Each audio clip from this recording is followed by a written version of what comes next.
Welcome to Kenton's videos. Enjoy the video. The Ps4 does not support standard Bluetooth audio for most headsets. This limitation prevents Airpods from pairing directly with the console. You can still use Airpods with Ps4 using approved workarounds and adapters. I will explain 3 reliable methods you can choose from. Each method balances convenience, audio quality, and chat support. Read the steps and choose the one matching your gear and tolerance for latency. Keep your Ps4, AirPods, and any adapter nearby as we begin. Buy a low-latency Bluetooth USB audio adapter that explicitly supports Ps4. Plug the adapter into a free Ps4 USB port on the console. Put your AirPods in pairing mode by opening the case and holding the setup button.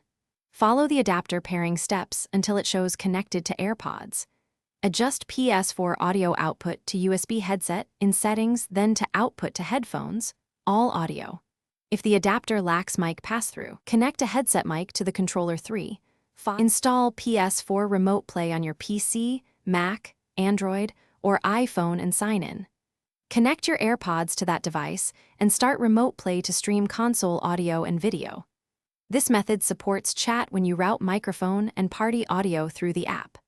Alternatively, plug a Bluetooth transmitter into your TV headphone jack or optical output for living room play. Pair the transmitter to your AirPods and change TV audio to external speakers. Test audio and adjust volume, then join game voice chat. Thanks for watching. Consider subscribing if we helped you.